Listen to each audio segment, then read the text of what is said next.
In January 1959, the Susquehanna River started to disappear. People standing on the banks watched in silence as one of Pennsylvania's mightiest rivers got swallowed by the earth.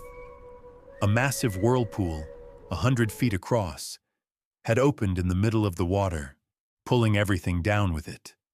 Railroad cars, timber, chunks of the riverbed itself, all of it spiraling into the same spot. 1,000 feet below, 93 men were fighting to stay alive. What happened at Knox mine was not an accident, not a geological surprise, not an act of God or nature or bad luck.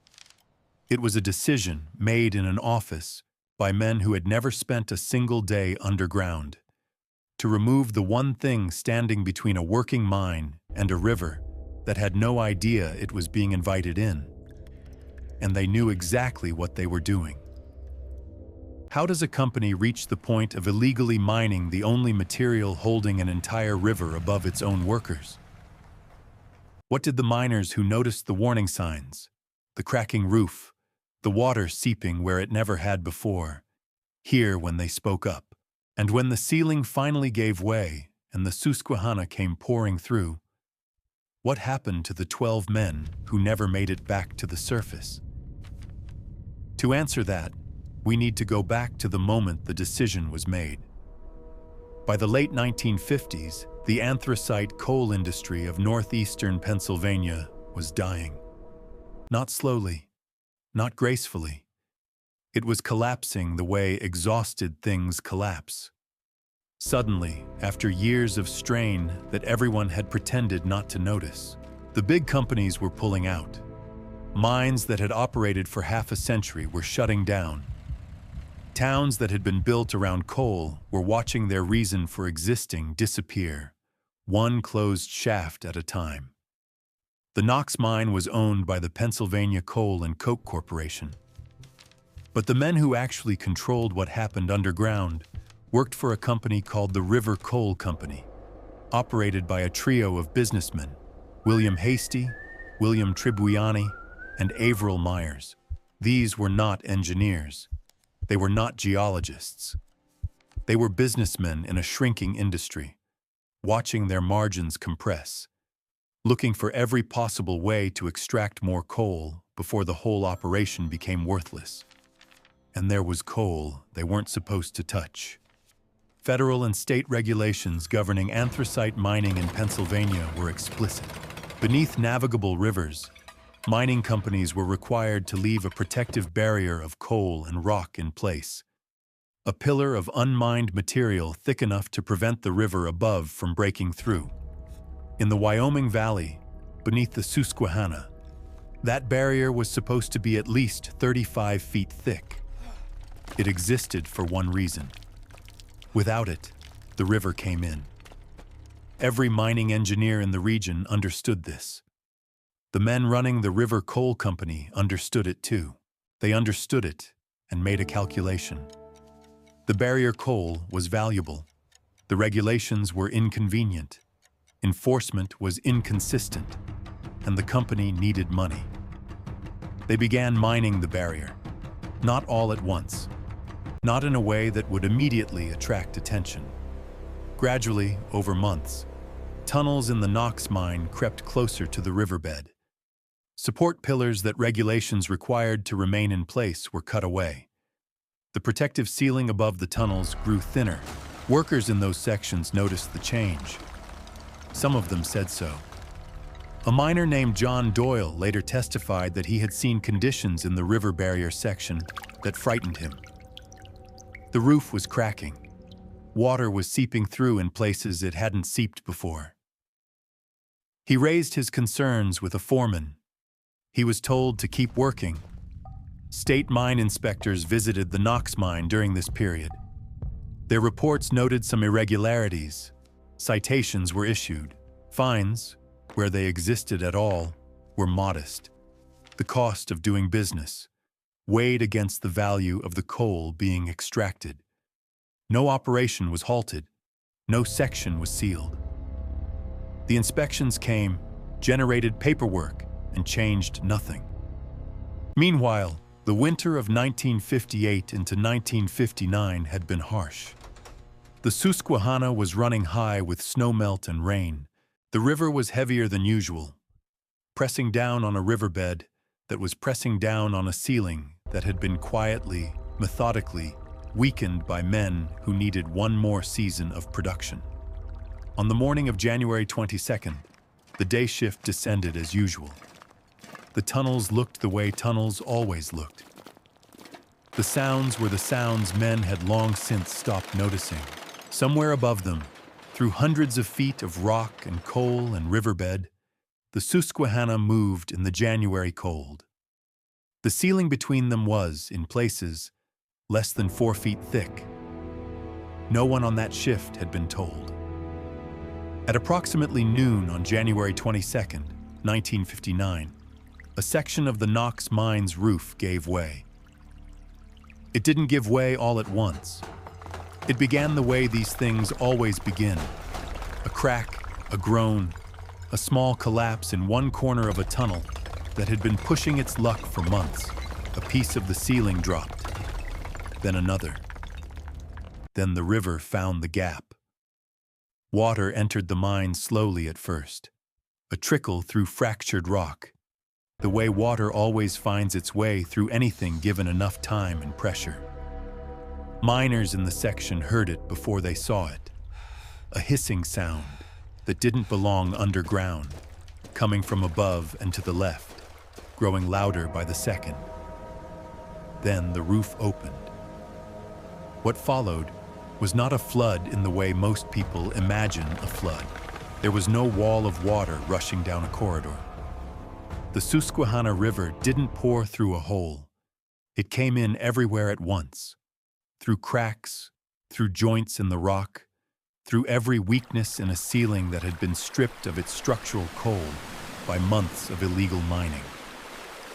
The water rose from the floor. It fell from the ceiling. It pushed through the walls.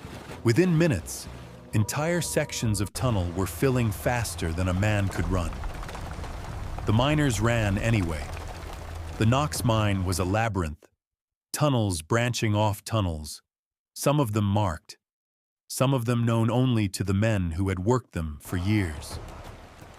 In the darkness and the rising water, with the sound of the river overhead growing into a roar that men would later struggle to describe, 93 workers tried to find their way to the surface. Some of them made it quickly.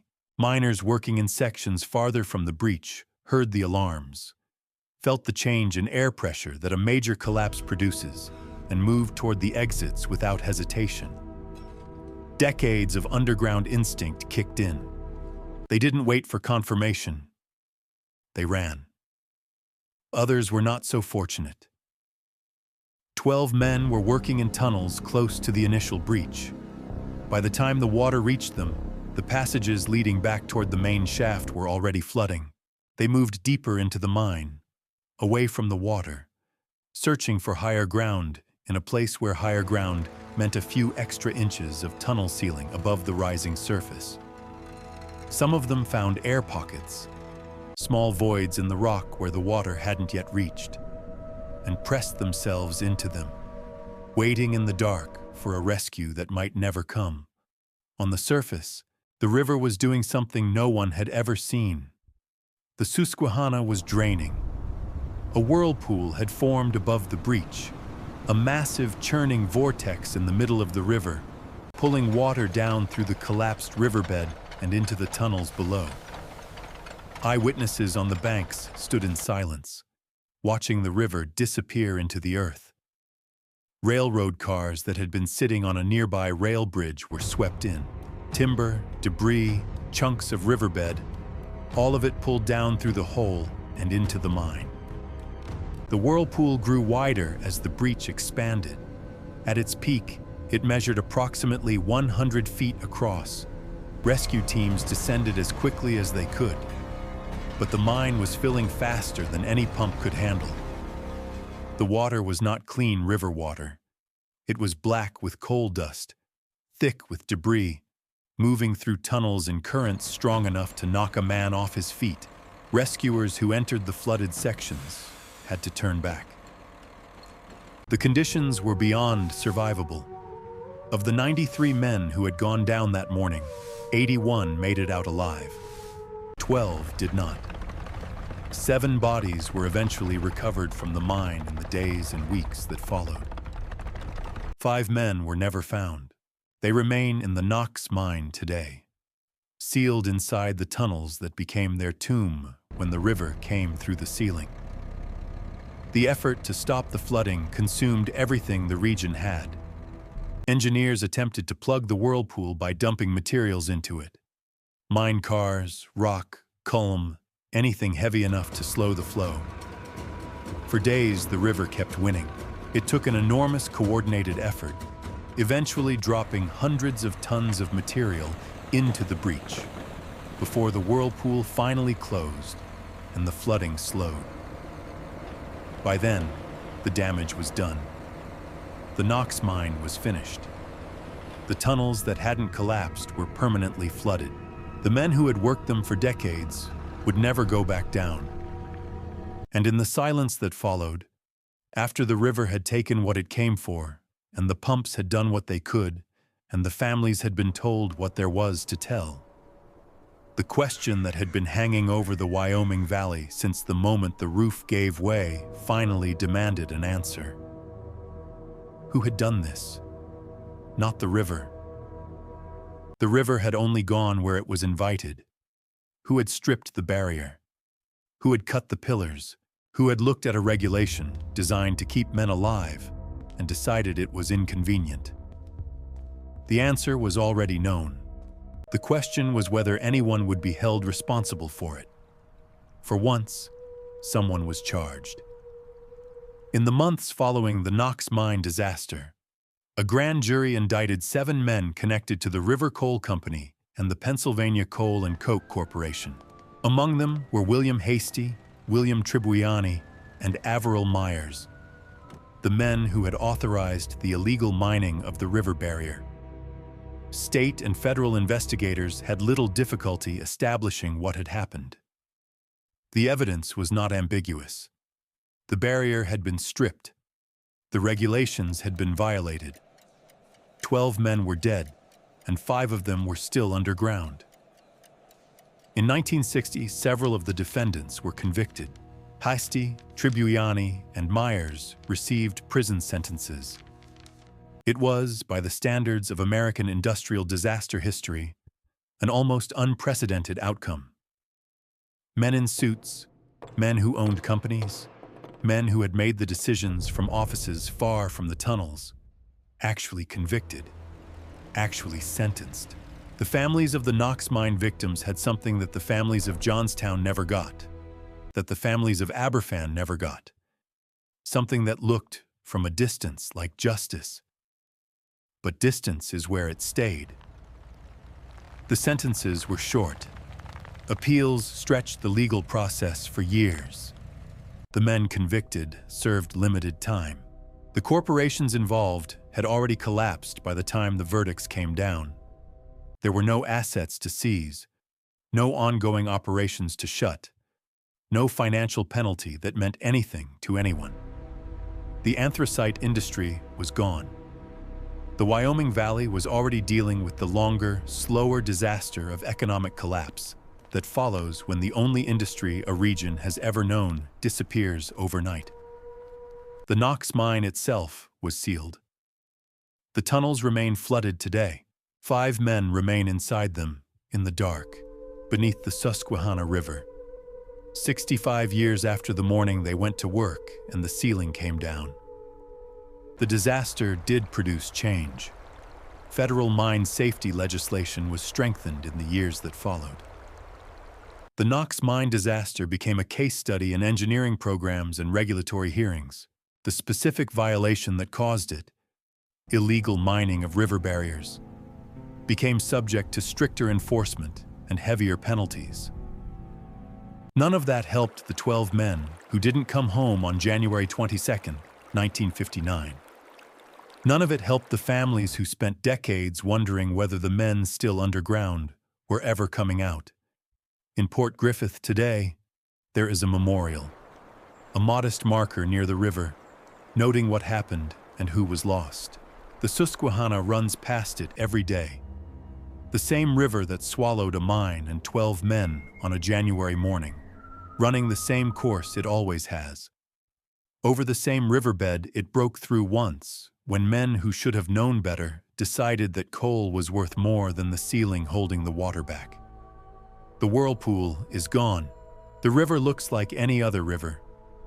But 6 feet below the surface of that water, if you know where to look, you can still see the outline of where the breach was. A depression in the riverbed, a scar that never fully healed. 12 men, 5 of them still down there.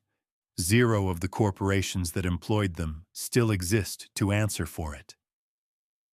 The Knox mine disaster was not an act of God. The river was just a river.